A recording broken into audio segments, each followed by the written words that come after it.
전체 시장 유동성 부족으로 비트코인 보유자들이 큰 손실을 보고 있다.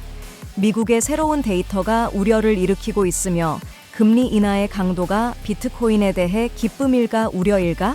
비트코인 반감기가 효력을 잃었다.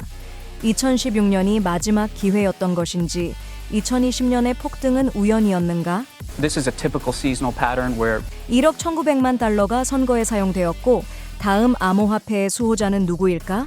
유럽의 법제 선행, 유니스와프의 위기가 산업 규제 촉진제가 될 수 있을까? 스위스 4대 은행이 모두 암호화폐에 열광하고 있으며 새로운 시대의 금융문이 비트코인에게 열리고 있다. 암호화폐로 세계를 다시 측정하고 24시간부의 비밀번호를 파악하여 함께 천천히 부유해집시다. 9월 5일 목요일 비트코인 TV 한국어 채널 마이클입니다. 먼저 암호화폐 시장의 24시간 데이터 헤드라인을 살펴보겠습니다. 어젯밤 미국의 새로운 경제 데이터가 발표되었습니다. 7월 상품과 서비스 무역 적자는 전월 대비 7.9% 증가하여 미국의 3분기 GDP가 예상치인 0.35%에 미치지 못할 수 있습니다. 또한 졸츠의 구인 공석 수는 767.3만 명으로 2021년 초 이후 최저 수준을 기록했습니다. 미국 노동시장도 다시 냉각되었으며 해고자 수는 176만 명으로 2023년 3월 이후 최고 수준에 도달했습니다. 동시에 연방준비제도 FRB가 발표한 베이지북의 경제 전반에 대한 평가는 비관적이며 많은 지역에서 소비 지출이 우려되고 있습니다. 이 데이터는 경제 둔화를 다시 한번 시사하며 잠재적인 경기 침체 우려를 심화시켰습니다. 이 소식이 전해지자 미국 주식 시장은 급락하기 시작했고 나스닥 100 지수는 0.8% 하락, S&P 500 지수는 0.3% 하락했습니다. 2년물 미국 채권과 10년물 국채 수익률도 각각 하락했습니다. 연내 FRB의 금리 인하 예측도 25 베이시스 포인트에서 50 베이시스 포인트로 상향 조정되었으며 장기적으로 비트코인의 호재입니다. 왜 금리 인하 폭이 클수록 비트코인의 호재일까요? 오늘 저녁 8시에 라이브 방송을 주목해 주세요. 메이어 배수는 비트코인의 현재 가격이 과거 200일간의 평균 보유 비용에 비해 얼마나 높은지 또는 낮은지를 나타내는 지표로 일반적으로 바닥을 잡거나 정점에서 빠져나가기 위해 사용됩니다. 간단히 말하자면 메이어 배수는 시장이 오를 때는 내리고 내릴 때는 오르는 것을 모니터링하는 지표입니다. 메이어 배수가 0.5에 도달하면 일반적으로 저가의 바닥 구간에 해당합니다. 반면 2.5에 도달하면 이는 정점 구간에 해당하며 매도 압력이 뚜렷하게 증가합니다. 현재 메이어 배수는 약 0.9이며 3월 초 이 지표가 1.85에 도달한 이후로 계속해서 진동하며 하락하고 있습니다. 이는 현재 비트코인 가격이 여전히 진동하고 있지만 바닥을 잡을 시점에 가까워지고 있음을 나타냅니다. 현재 유동성이 부족한 상황에서 시장에 대한 신뢰와 인내가 필요합니다. 극심한 진동 장세 속에서 사람들의 신뢰는 자금과 함께 계속해서 줄어들고 있으며 숏 감정이 점점 더 심각해지고 있습니다. 주요 거래소의 자금 조달 비율이 일반적으로 0.00% 이하로 떨어졌습니다. 이러한 징후는 30일 이상 지속되었으며 어제 아침 급락 후에는 한때 음수로 떨어져 2022년 말에 깊은 하락장 수준에 도달했습니다. 이는 거래자들이 자산 가격 하락에 베팅하고 있다는 것을 의미합니다. 다행히도 해지하거나 직접 숏 포지션을 잡는 것이 점점 더 혼잡해지고 있으며 이는 매도자가 거의 소진된 명확한 지표입니다. 급락 하루 후 현재의 롱과 숏의 비율은 거의 2에 달하며 롱 포지션이 활발히 움직이기 시작했습니다. 분석에 따르면 시장이 계절적 추세를 따를 경우 9월은 바닥을 잡기에 매우 적합하며 올해 말에 좋은 수익을 얻을 가능성이 있습니다. 좋아요를 눌러주시고 팔로우해주세요. 저희가 24시간 동안의 암호화폐, 블록체인, 채굴 관련 최신 뉴스로 여러분을 도와드리겠습니다. 과거 비트코인 방암기에는 반감기 후 4개월 이내에 비트코인 가격이 상승했지만 올해는 이 역사적 규칙이 무효화된 것 같습니다. 올해 4월 방암기 날 비트코인 가격은 63,825달러였으나 현재는 56,000달러에서 6만 달러 사이를 맴돌며 역사상 최악의 반감기 후 가격 성과를 기록했습니다. 이는 유일하게 가격이 하락한 반감기 사건이기도 합니다. 이에 대해 암호화폐 투자기관 아웃라이어 벤처스는 최근 비트코인 반감기 4년 주기가 끝났다는 제목의 연구 보고서를 발표했습니다.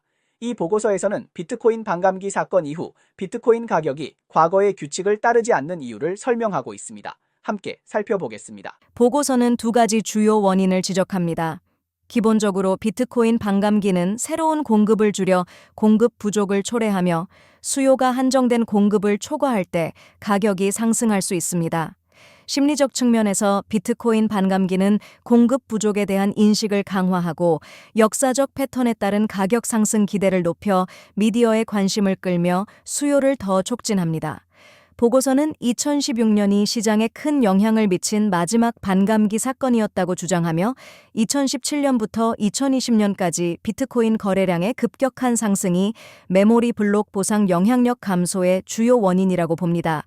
This is a typical seasonal pattern where Bitcoin tends to struggle in the kind of 1 to 3 months after the halving, which was in April, and right pre-election as the market comes to grips with whatever candidate wins. We're in for 4 more years of reckless fiscal policy. The history is that Bitcoin really hits its stride at that point. So we're buyers here. We think it recovers. 우리는 시장을 예측할 수는 없지만 역사적 데이터를 바탕으로 미래 가치를 참조할 수 있습니다. 현재 상황을 보면 비트코인 가격에 대한 악재가 완전히 해소되지는 않았지만 시장에 대한 영향은 대체로 통제 가능하며 미국 연방준비제도의 금리 인하 주기가 다가오면서 향후 시장도 주목할 가치가 있습니다. 그러나 참여하기 전에 충분히 지켜볼 필요가 있습니다. 시장 타이밍을 잡으려는 창립자와 투자자들에게는 4년 주기보다는 더 중요한 것이 경제적 요인에 주목할 때입니다. 2020년 이후로 리플은 SEC와의 법적 전쟁에 휘말려 왔습니다. 2020년 12월 SEC는 리플랩스와 그 시어 브래드 갈링하우스를 상대로 소송을 제기했습니다. SEC는 그들이 암호화폐 리플을 판매함으로써 불법 증권 발행을 했으며 불법 자금을 13억 달러 이상 조달했다고 주장했습니다. 이는 SEC가 이미 유통되고 있는 주요 암호화폐를 상대로 처음으로 공격을 감행한 사건을 의미합니다. SEC의 소송은 암호화폐 산업에 큰 파장을 일으켰습니다. 그전까지 업계에서는 프로젝트가 탈중앙화되면 그 토큰은 더 이상 증권이 아니라고 생각했지만 SEC의 소송은 토큰이 자금 조달을 통해 발행되면 그것은 영원히 원죄를 지닌다고 알리고 있습니다. 거래하는 사람 모두가 불법이라는 것을 의미하며 이는 전체 산업이 불법이라는 선언과 같습니다. 원래 2023년에는 SEC와 리플 간의 분쟁이 마무리될 것처럼 보였지만 8월 7일 판사는 리플에게 1억 2,500만 달러의 벌금을 부과하라는 판결을 내렸습니다. 이 금액은 미국 증권거래위원회가 처음 요구한 20억 달러보다 훨씬 적지만 리플은 여전히 이 판결에 불만을 가지고 있습니다. Certainly Gary Gensler, in my judgment, he has been at war with crypto. That is for certain. But it's also I think a tone from the overall Biden administration. The OCC certainly has been anti-crypto. You're seeing other elements of the banking industry really take a kind of an anti-crypto point of view, which hasn't, I don't think, served us well. 최근 리플랩스의 법률팀은 2023년 8월 7일 판결된 1억 2,500만 달러의 벌금 지급을 일시 중지해달라고 요청했습니다. 미국 SEC는 결재를 9월 6일 이후로 연기하기로 동의했습니다. 리플랩스 CEO 브래드 갈링하우스는 2024년 미국 대선 결과와 관계없이 미국 SEC 의장 게리 젠슬러가 퇴임할 것이라고 대담하게 예측했습니다. 동시에 코인베이스의 최고 법무 책임자 폴 그레월은 이번 주 블룸버그와의 인터뷰에서 개별 선거 결과나 대통령 선거 결과에 관계없이 암호화폐를 지지하는 의회가 등장할 것이라고 밝혔습니다. 미국의 비영리, 진보적인 소비자 권리 옹호 단체이자 싱크탱크인 퍼블릭 시티즌의 새로운 보고서에 따르면 암호화폐 산업은 2024년 미국 대선에 1억 1,900만 달러 이상을 지출했습니다. 이 투자는 전례 없는 규모로 올해 선거에서 모든 기업 기부의 거의 절반인 48%를 차지합니다. 비교하자면 암호화폐 회사들은 지난 3회의 선거 주기에서 총 1억 2,900만 달러를 지출했습니다. 대규모 암호화폐 유권자 집단은 미국 대선에서 무시할 수 없는 중요한 힘이 되었습니다. 어떤 후보가 암호화폐를 지지하느냐에 따라 돈이 많은 암호화폐 산업의 대가들이 진짜 돈을 내어 강력하게 지지할 것입니다.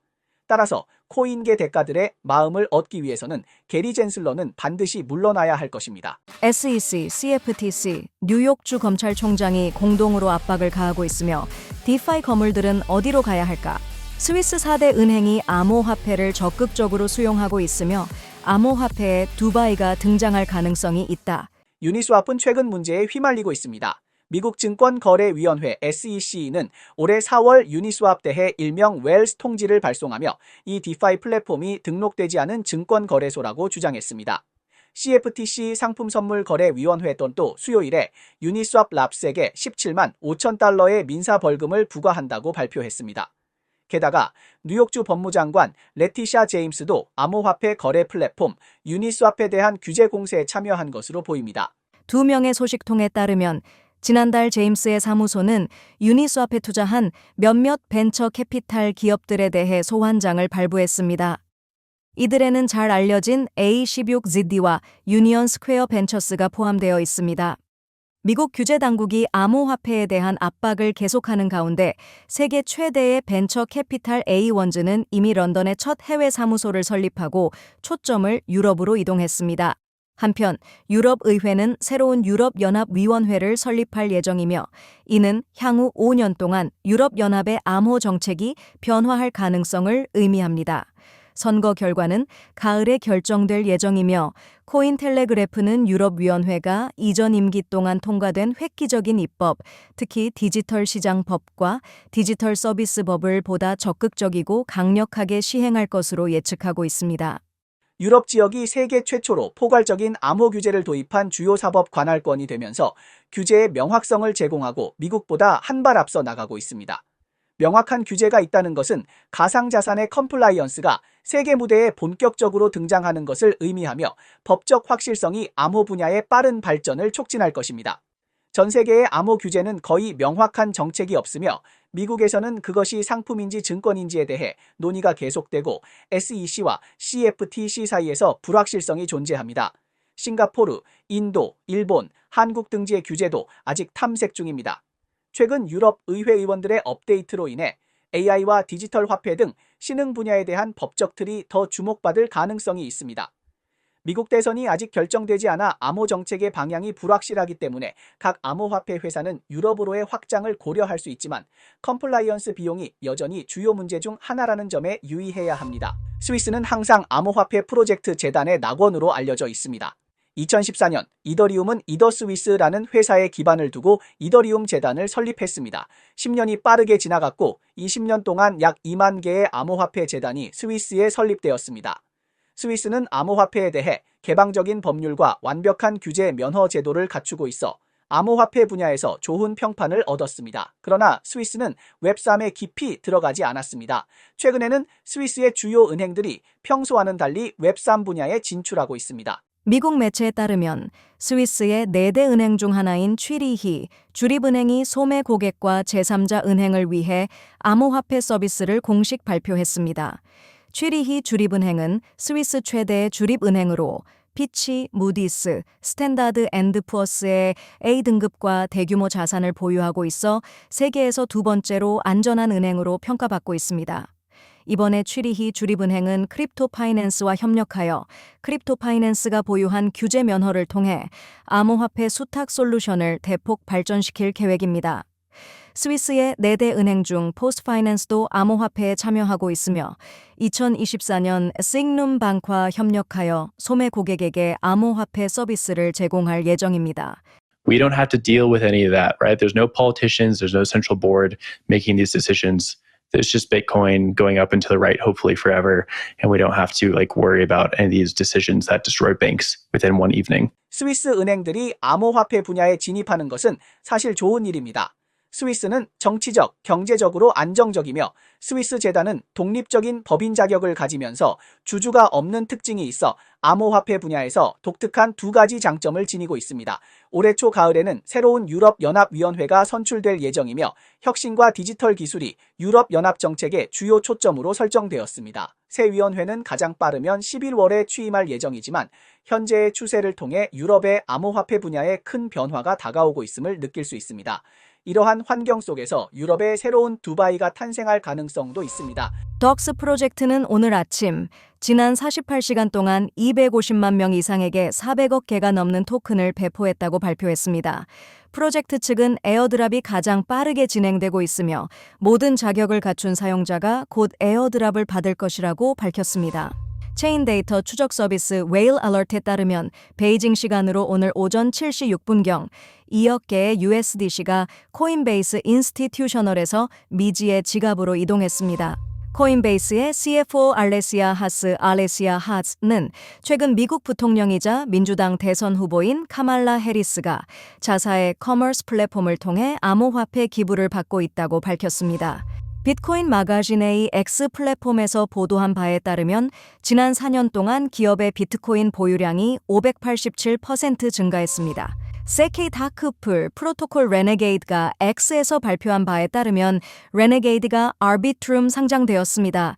이 프로토콜은 완전한 프라이버시 거래, 제로 MEV, 슬리피지 및 가격 영향을 지원합니다. 네, 또 이상이 오늘 방송의 주요 내용입니다. 저희 채널은 주로 암호화폐, 블록체인 채굴 업계에 가치 있는 뉴스를 보도하고 있습니다.